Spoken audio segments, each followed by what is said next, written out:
Bom, amados irmãos, vamos começar a estudar este assunto especial. Especial mesmo. Paz do Senhor, irmão Davidson Santos, tudo bem, meu querido? Amém, graças a Deus, tudo bem, né? Estamos aqui nesta noite, nessa oportunidade.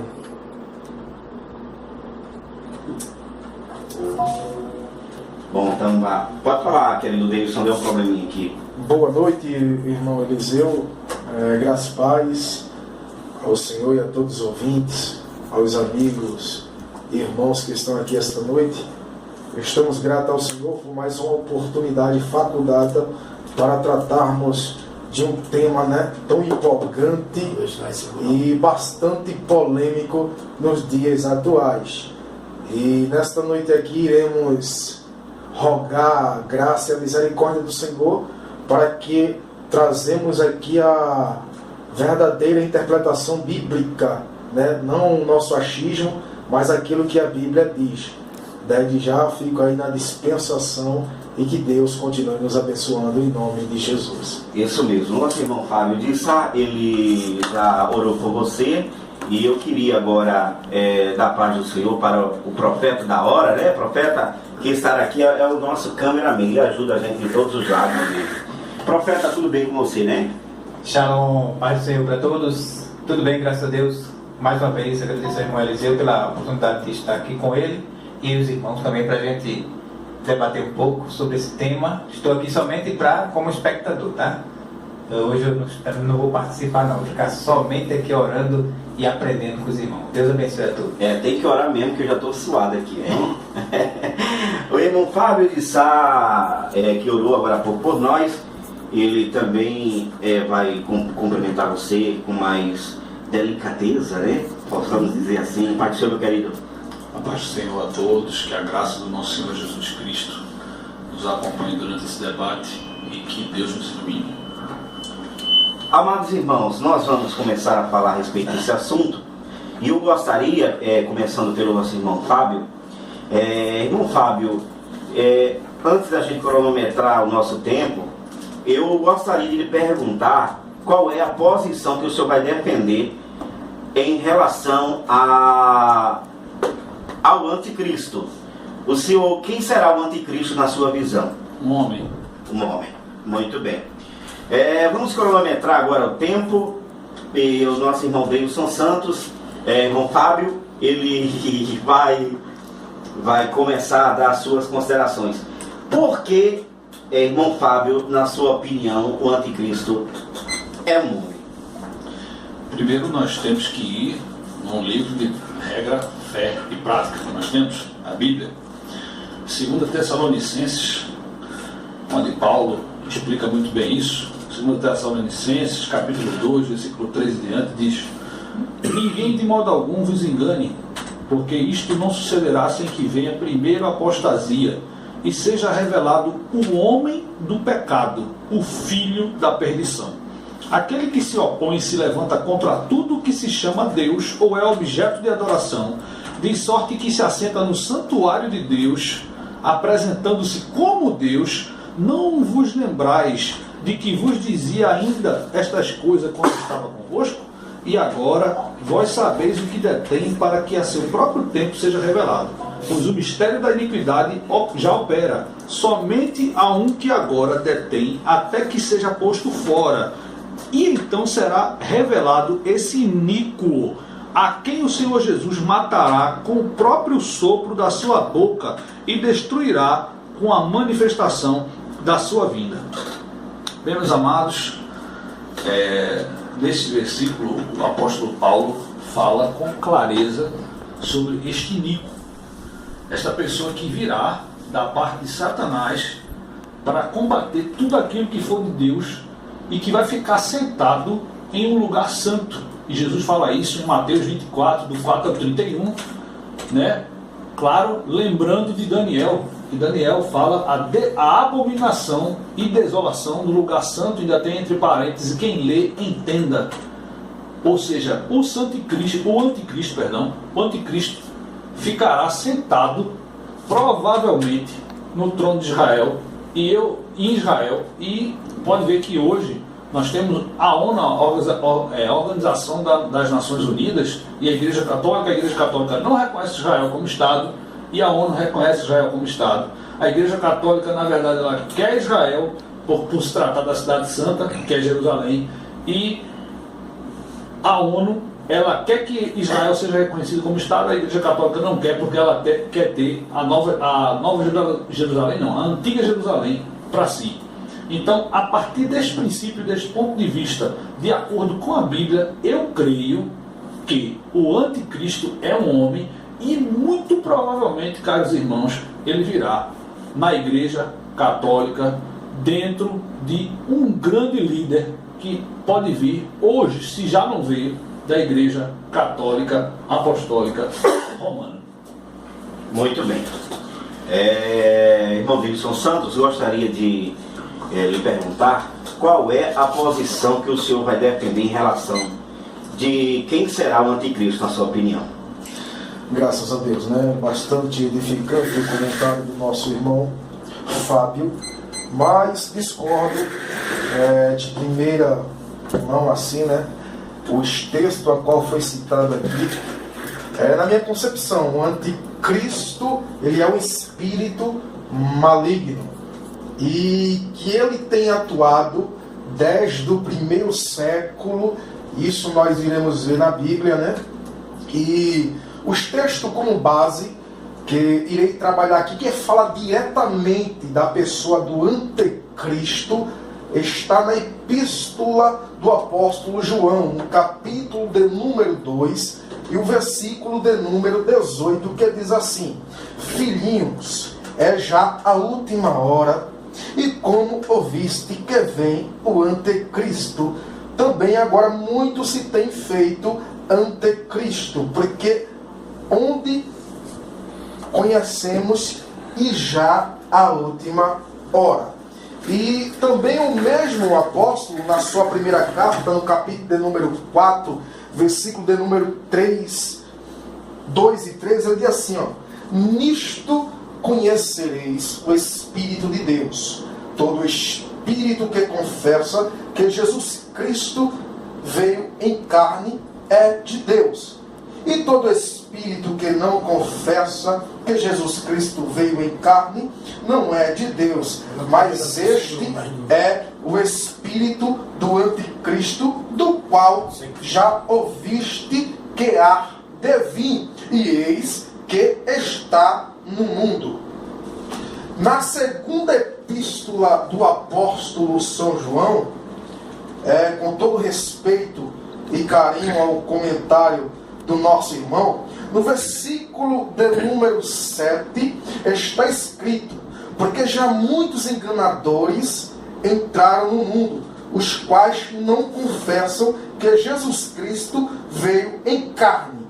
Este tal é o enganador e o anticristo. Então, aqui sim, fala diretamente da pessoa ou do espírito atuante do anticristo. E iremos trabalhar nestes textos para trazer um mais esclarecimento sobre este assunto. O irmão também fez um comentário da segunda carta que o apóstolo São Paulo escreveu à igreja de Tessalônica, no capítulo de número 2, falando do homem do pecado ou iníquo. Quando ele vai aplicar a terminologia da palavra anticristo, sim, ele pode encaixar neste texto. Quando ele vai aplicar a terminologia também da palavra no livro lá de Daniel, capítulo de número 7, capítulo de número 8, que fala daquelas pontas que se destacaram, pois uma ponta se destaca no capítulo de número 7 e outra ponta se destaca no capítulo de número 8 do livro de Daniel. São duas pontas diferentes.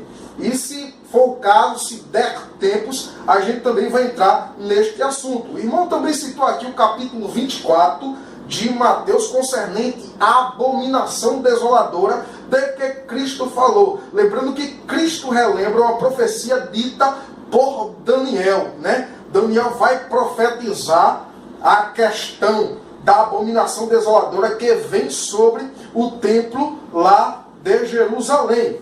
O irmão citou que este iníquo homem sentaria em um trono.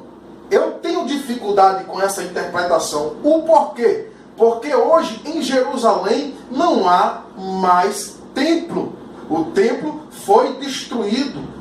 Uma profecia que Cristo dissera também a seus discípulos quando estavam saindo ali do templo. Os discípulos mostram para ele ali aquelas pedras preciosas. E Jesus olha para aquele templo e diz aos seus discípulos: não ficará aqui pedra sobre pedra que não seja derribada. Então, se formos entrar nesse assunto, a gente também vai entrar. O tempo vai se expandir.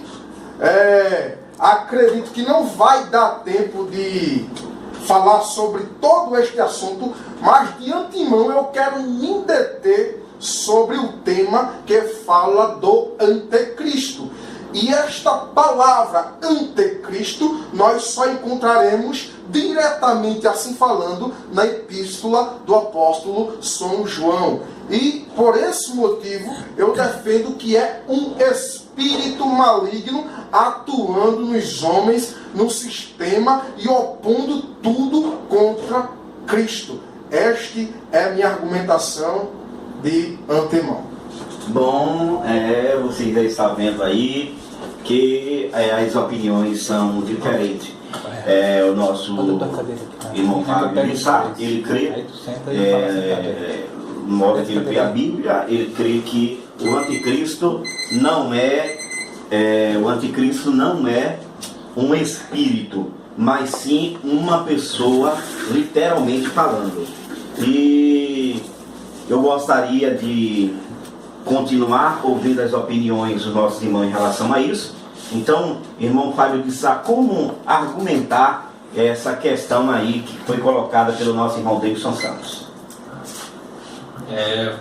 Muito boa colocação de texto, embora não concorde, bíblica. Não concorda, a Bíblia não se contradiz. Nós sabemos que a terminologia da palavra dialética em português, anticristo, significa a besta. Nós temos que entender a terminologia da palavra. A dialética e a didática, que é uma coisa que nós encontramos dificuldade no português, que é a nossa língua. Anticristo não é um espírito imundo. Se fosse um espírito imundo, não havia uma revelação para ele específica em Apocalipse e o seu fim. No entanto, não quero combater meu irmão, mas a título de esclarecer todos os ouvintes, e até o próprio irmão, se isso Deus permitir for o caso, quando em Apocalipse 13, o apóstolo João, ou São João, com o nosso amado irmão, de fato é São João porque é santo, ele diz assim: e vi subir da terra outra besta, tinha 2 chifres, semelhantes ao de cordeiro, e falava como dragão. Também exercia toda a autoridade da primeira besta na sua presença, e fazia que a terra e os que nela habitavam adorassem a primeira besta, cuja ferida mortal fora curada. E operava grandes sinais, de maneira que fazia descer fogo do céu à terra, à vista dos homens. E por meio dos sinais que lhe fazia, que lhe foi permitido fazer na presença da besta, enganava os que habitavam sobre a terra, e lhes dizia que fizessem uma imagem à besta, e que recebera a ferida da espada e vivia. Foi-lhe concedido também dar fôlego à imagem da besta, para que fizesse a imagem da besta falar, e fizesse que os mortos, todos os que não adorassem a imagem da besta, que fez a todos, pequenos e grandes, ricos e pobres, livres e escravos, lhe fosse posto um sinal na mão direita ou na fronte, para que ninguém pudesse comprar ou vender, senão aquele que tivesse sinal, ou o nome da besta, ou o número do seu nome. Aqui a sabedoria. Aquele que tem entendimento, calcule o número da besta, porque o número de um homem, o seu número é 666. Quando o apóstolo João trata sobre as 4 bestas do Apocalipse, que ele fala sobre a morte, o cavaleiro, e fala sobre o anticristo, e nós vemos claramente que o anticristo ele terá um poder que lhe será liberado por Deus. Esse anticristo, essa terminologia, gente, a gente não pode ter, a gente tem que ter cuidado com o que a gente usa. isso aqui será um líder mundial. Isso aqui não é uma coisa que vem desde que Jesus subiu aos céus, que há o anticristo, o espírito do anticristo. Nós sabemos que só existem 1/3 de anjos caídos e que estão com Satanás. E nenhum deles é o anticristo. O anticristo é uma pessoa nascida, predestinada, segundo a Bíblia, não a mim, para fazer isso. Para desviar, para torturar, como Jesus falou em Mateus, que jamais haverá perseguição assim. Nunca houve no mundo e jamais haverá. E o anticristo vai vir para perseguir. Inclusive vai matar os 2 profetas que virão em caráter de Moisés e de Elias. O anticristo, ele subjugará os 2 profetas. A gente sabe que o tempo é curto, eu não quero me alongar, mas a Bíblia é clara. Quando esse anticristo veste linho, púrpura, quando ele está sentado num trono, e esse trono, caros irmãos, quando nós falamos de Israel, nós não falamos do templo, do pórtico de Salomão. Nós estamos falando do templo em que Israel não é mais, esse Israel sentido não Estado. Eu falei, a Igreja Católica não considera Israel como Estado, mas ela considera a Igreja de Israel, a Igreja Católica, mais especificamente no Pátio de São Pedro, onde está sentado o Papa, onde se veste com roupas finas, linho e púrpura. E qualquer semelhança com a realidade não é mera coincidência. Nós temos aí algo. Os irmãos debatedores estão se abraçando aqui, viu? São tudo amigos. São tudo amigos e vocês, né, a gente só está conversando aqui, como vocês sabem que tem muita opiniões, né, em relação a esse mesmo assunto. Assim como o nosso irmão Davidson Santos está defendendo que o anticristo é um espírito, e esse espírito está atuando em pessoas, né, está influenciando pessoas aí de encontro com essa palavra de Deus. Aí, irmão Davidson Santos, a pergunta que depois eu vou fazer pergunta para o senhor, mas eu queria que você está com vontade de falar, de refutar aí, né? Então, continue explicando para a gente entender melhor, meu querido, esse assunto aí de que é um espírito. Graças a Deus, né? O senhor falou certo, né? Eu e o Fábio somos grandes amigos e estamos aqui dialogando nesta noite. Mas eu não posso discordar daquilo que a Bíblia ela diz. Veja só, na segunda epístola de João vai dizer: porque muitos enganadores entraram no mundo, os quais não confessaram que Jesus Cristo veio em carne. Este tal é o enganador e o anticristo. Já daquela época João já estava, não posso passar por cima disso. Eu sei que a tradição cristã, ela ensina que o anticristo será um líder mundial, que se levantará em um determinado tempo da história e dominará o mundo. Mas quando eu vou para a Bíblia, eu vejo uma complicação, eu vejo uma problemática de se entender este assunto voltado para essa tradição. O irmão citou aqui, capítulo 13 do Apocalipse, ele citou a questão da terminologia da palavra. Até o dia de hoje tenho aprendido que a terminologia da palavra anticristo traz a informação de oposição a Cristo, ou está no lugar, ou está se opondo a Cristo. Esta é a terminologia da palavra, mas ele citou como besta e citou lá o capítulo 13 do Apocalipse, né? Que diz que João na visão vê subindo uma besta. E se essa besta for subir, ainda eu não vejo isso na Bíblia, né? Se você prestar atenção nos textos, vai dizer que na visão de João viu a besta que subia do mar, das nações. E ele também citou aqui as questões das 2 testemunhas, por ser Elias e Moisés. Eu ia me deter aqui sobre o anticristo, mas eu tenho que também refutar alguns pontos aqui. Eu não acredito. Por quê? Porque se eu afirmo que era Moisés, eu teria um problema teológico. Por quê? Porque Moisés ele morreu de fato, o próprio Deus vai dizer que o sepultou. Então, se eu digo que é Moisés, eu estou reafirmando, por outro lado, a doutrina da reencarnação. E, concernente a este assunto, aqueles que viriam como 2 profetas, ele citou aqui a questão que Deus enviará 2 testemunhas. A Bíblia em nenhum momento diz isso. Em nenhum momento do Apocalipse diz que Deus enviará 2 testemunhas. Só é ler o capítulo de número 11 e versículo de número 3, que vai estar bem explícito lá. E darei poder às minhas 2 testemunhas. E não que ele enviaria, né?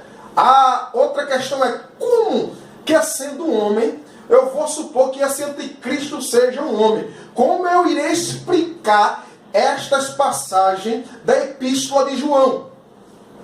Capítulo de número 2, versículo de número 18. Ele vai falar de um anticristo que havia de vir. No capítulo de número 4, versículo de número 3 e 2, ele vai dizer que esse anticristo já estava atuando, já estava entre os irmãos. E se eu for entrar na conotação e na concepção de quem João estava falando, o Fábio bem conhece a doutrina gnóstica que havia no 1º século e que estava fermentada dentro da igreja. E isso João vai trabalhar neste contexto daqueles que negavam a divindade de Cristo. Eram os docentistas, eram os gnosticistas, os gnósticos, os maniqueístas também. Eles negavam a questão da humanidade divina de Cristo. E isto estava fermentado dentro da igreja. Por isso que João vai usar a expressão: saíram de nós porque não era de nós. Porque se fosse de nós, eles teriam ficado. Aí João vai dizer ao seu público, João vai citar: olha, irmão, quem é o anticristo? Quem é esse anticristo que vocês tanto ouvem que ele há de vir? Este anticristo é aquele que nega que Cristo veio em carne. Eu não posso fugir desses textos. Então, como eu afirmo que é um homem? Ora, este homem estava atuando lá no 1º século e ele continua atuando. Como é que eu posso explicar que era um homem, onde a Bíblia diz que está ordenado ao homem morrer uma só vez? A partir disso segue-se ao juízo. Como eu posso afirmar que é um homem que este sistema, este espírito já estava atuando na igreja do 1º século? Eu queria que o irmão Fábio ele trabalhasse a questão desses versículos da Epístola de João, principalmente na sua 2ª carta, e o versículo de número 7.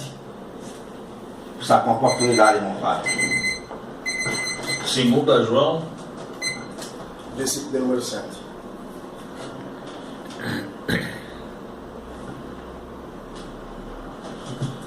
Bom, eu vou falar mais uma vez. Eu vejo que o irmão está bem intrépido hoje. Eu dou glória a Deus por isso. Mas o irmão, infelizmente, a ótica ela continua sendo errada. Por quê? Veja que o versículo 7 diz, caros irmãos: porque já muitos enganadores saíram pelo mundo, os quais não confessam que Jesus Cristo veio em carne. Tal enganador é o anticristo. Quando o apóstolo João ele fala aqui deste anticristo, do anticristo, ele fala que todas as pessoas, e eu já falei isso na minha primeira fala, todas as pessoas que negam a vinda de Cristo encarnada são anticristos. No entanto, a revelação do apóstolo São João em Apocalipse, esse anticristo não é uma instituição, esse anticristo não é um espírito, e esse anticristo é um líder mundial que terá uma capacidade e uma habilidade desconhecidas até hoje. Será portador de uma personalidade irresistível. Sua sabedoria e capacidade serão sobrenaturais quando consideramos seus atos de luz do relato bíblico. Ele encarnará a própria pessoa de Satanás. É isso que Apocalipse diz. E eu volto para o capítulo 13, porque eu não fui feliz na minha colocação, porque eu não li o capítulo 13 do início. Então eu vou voltar para o capítulo 13 do início. E outra coisa, quando eu falei que viriam profetas no caráter de Moisés e de Elias, eu não estou dizendo que Moisés ia vir dos mortos. E se Deus quiser, ele virá. Mas não é o caso. Mas aí eu vou voltar para o capítulo 13 e fazer a minha colocação E diz assim, vou a partir do verso 1. Então vi subir do mar uma besta que tinha 10 chifres e 7 cabeças, sobre seus chifres 10 diademas, sobre suas cabeças nomes de blasfêmias. E a besta que vi era semelhante a leopardo, e os seus pés como os de urso, e sua boca como a de leão. E de dragão deu-lhe seu poder e seu trono e grande autoridade. Primeira coisa, nós sabemos que isso aqui é uma linguagem figurada e João tinha que falar isso, o que ele viu, se parecia com leões, com leopardo, ele não sabia distinguir o que lhe estava de frente aos olhos. Por isso que ele usou essa terminologia de animais. Também vi subir cabeças como se fora ferido de morte, mas toda ferida mortal foi curada. Toda a terra se maravilhou, seguindo a besta. Toda a terra se maravilhou. Adoraram o dragão, porque deu à besta autoridade, e adoraram a besta, dizendo: quem é semelhante à besta? Quem poderá batalhar contra ela? Aí eu pergunto para você, como é que pode ser um sistema? Vamos adorar o capitalismo, porque uns são pobres, outros são muito ricos, né? 18. Não tem essa condição. Ou seja, a questão do irmão, eu até entendo, irmão, o seu pensamento, mas eu não concordo, porque a Bíblia é inequívoca e inerrante. O senhor está se apegando à terminologia da palavra anticristo, e não daquela pessoa que vai vir para guerrear, vindo com uma encarnação de Satanás na terra. E o senhor, que é um pré-tribulacionista, devia entender isso que eu estou falando. Ele está dizendo não aqui, mas ele entende isso que eu estou falando. Eu não sou, mas ele devia entender isso que eu estou falando. Ele está até rindo aqui. Bom, terminou? Eu estou com o meu minuto. Tá mesmo. Eu sou mais rápido que ele. Então, veja só, o anticristo será um grande demagogo. Influenciará decisivamente as massas com seus discursos inflamados. Apocalipse 13, 5. A Bíblia diz que toda a terra se maravilhará com a besta. Olha para aí, com a besta. Ele exercerá uma influência e um fascínio extraordinário sobre as massas. Enfim, é como se ele fosse o Messias, redentor da humanidade. Talvez até os judeus. Até os judeus, meu irmão, que não acreditam na vinda dos Messias, acreditem no anticristo. Ele será eloquente, né? Amados irmãos, eu acredito que o nosso irmão Fábio, ele se baseia aqui em Apocalipse capítulo 13, mostrando para a gente que o aspecto em que João ele descreve, né, como ele descreve aqui os capítulos 13 de João, né, são figuras de linguagem nas quais poderemos entender que não se trata realmente de uma besta, né, de um dragão, porque isso aí são linguagens até mitológicas, mas não existe. Isso não existe. Então, essas figuras de linguagem apenas servem para a nossa compreensão do que será essa pessoa. Mas o irmão Deilson Santo, ele continua na sua argumentação de que não é uma pessoa, mas é um espírito baseado em João capítulo 2, né? Capítulo 2, que fala que é o espírito, apesar de eu particularmente ter uma opinião a respeito disso também, né? E o irmão Fábio de Sá, e depois eu, se der tempo, faço uma colocação.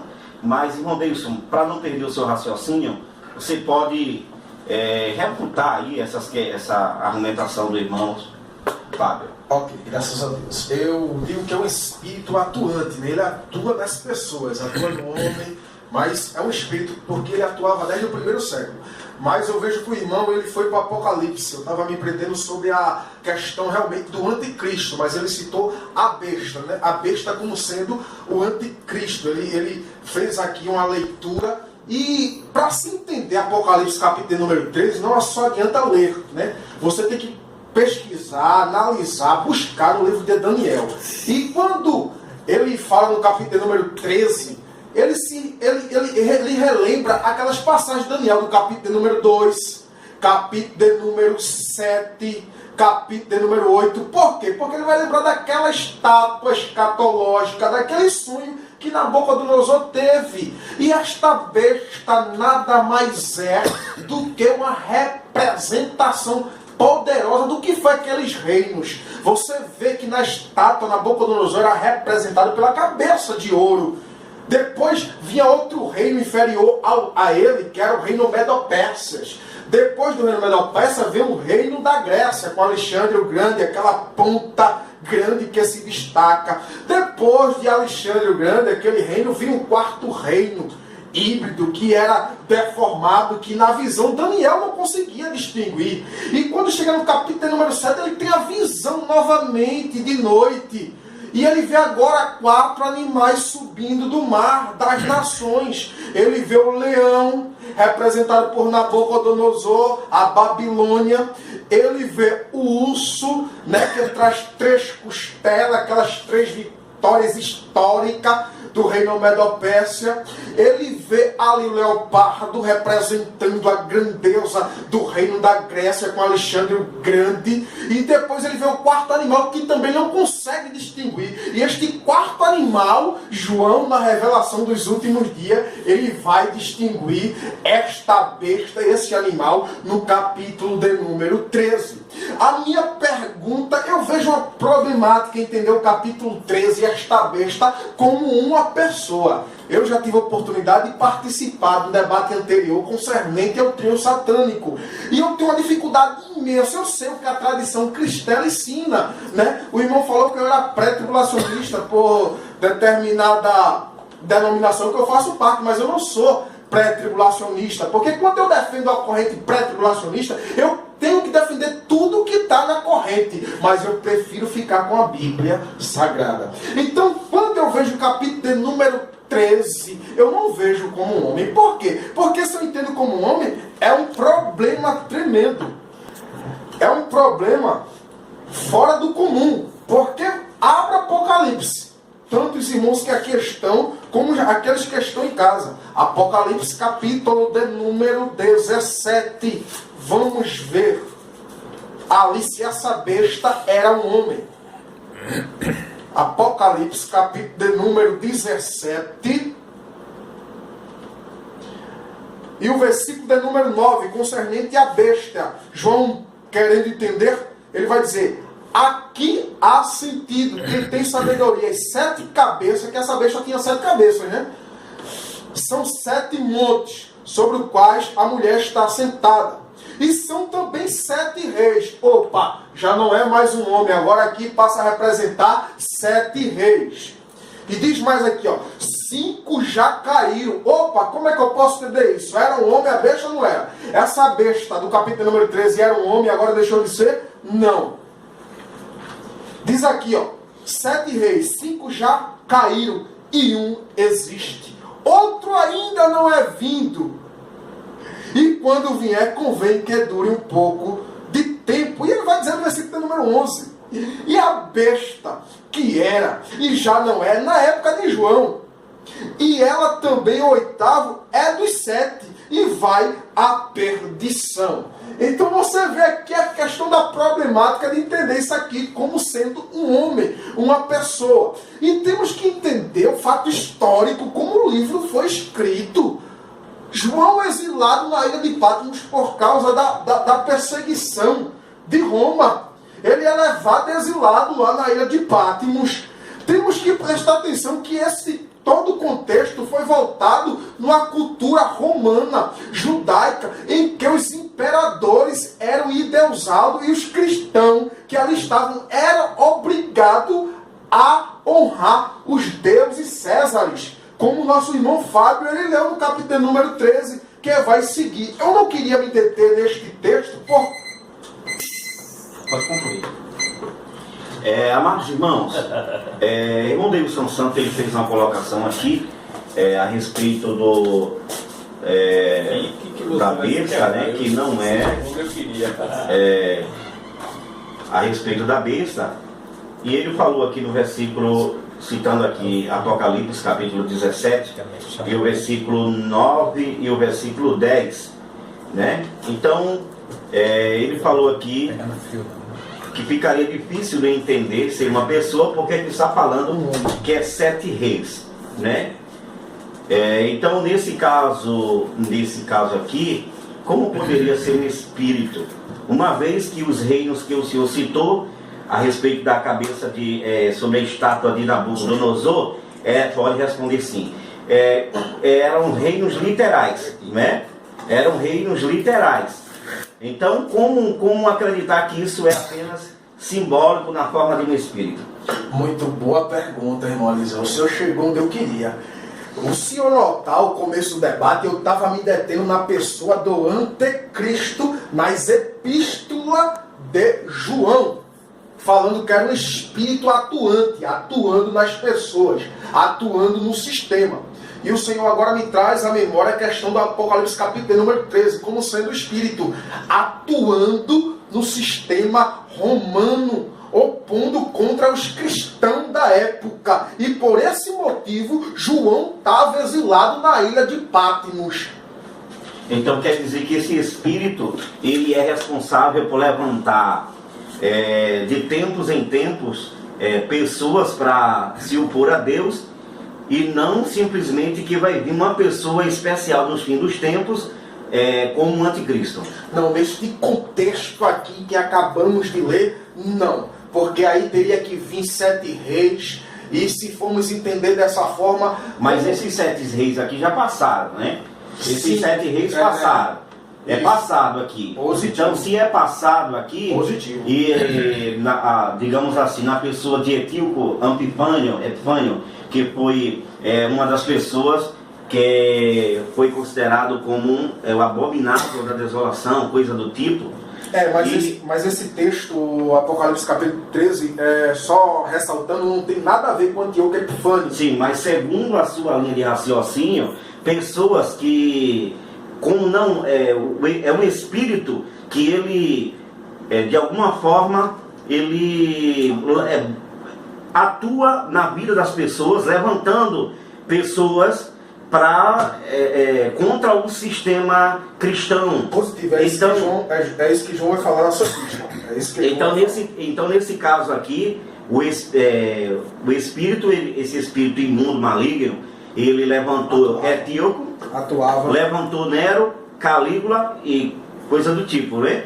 Muito boa a impertinência aí do senhor lembrar o imperador Calígula, né? Que o irmão Fábio citou a questão do iníquo aqui.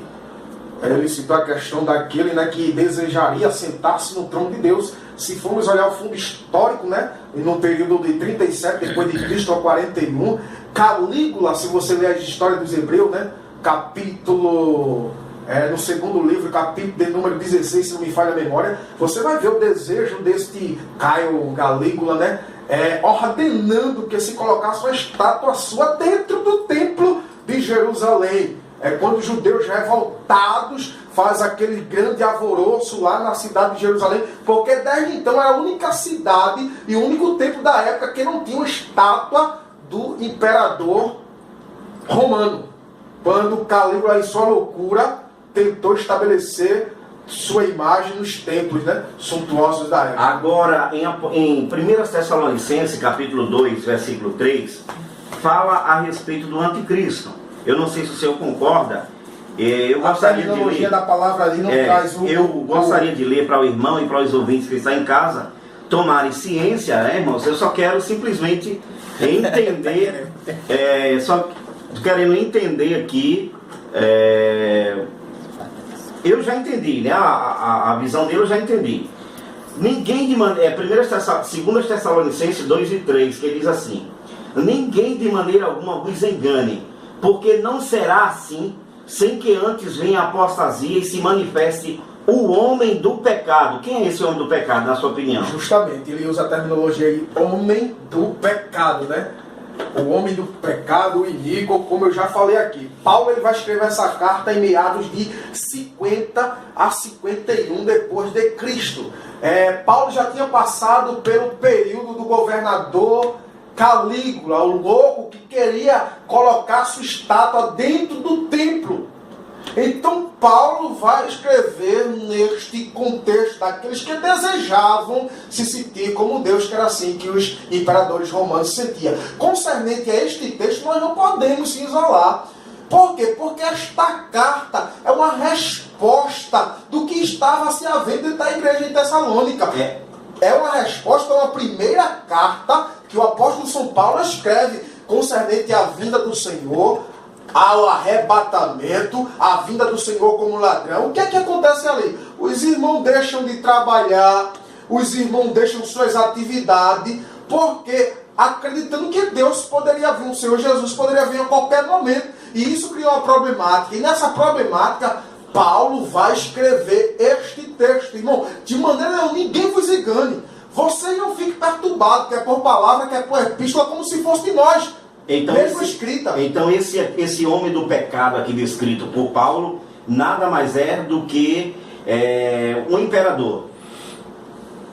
Da época de Paulo. Eu não estou dizendo que era imperador. Estou dizendo que Paulo escreve neste contexto. Paulo, na sua carta, eu não posso ir aonde a Bíblia não me permite ir. Isso. Paulo não descreve quem é este homem. Sim, mas só que era algo conhecido, não. Segundo minha visão, não. Segundo a visão bíblica, era algo conhecido dos irmãos. Por quê? Ele vai dizer lá que então, o ministério da iniquidade, ele já estava operando. Então esse algo conhecido dos irmãos da época, quem era?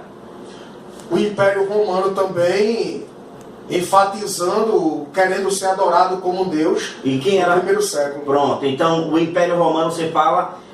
todos ou simplesmente uma pessoa que queria ser adorada como seu citou? Maciel, quem cuida da sua visão tem todos os tipos de tratamento. Foto! Bom, meus amados irmãos, estamos indo para os comerciais, mas daqui a pouquinho nós voltamos com essa problemática, porque nós vemos aqui que a referência do homem do pecado no original grego tem um significado muito especial e se refere a uma pessoa em particular. E o contexto de 2 Tessalonicenses, capítulo 2, versículo 3, está falando a respeito da vinda de Cristo, do arrebatamento da igreja, né? E Paulo explica para os irmãos de Tessalônica o que se daria, né? O que aconteceria antes desse arrebatamento. Mas depois dos comerciais nós voltamos, nosso irmão Fábio quer falar, e daqui a pouquinho ele vai falar. E você também vai poder participar. Faça a sua pergunta, que nós vamos entrar agora em um conceito daqui a pouquinho.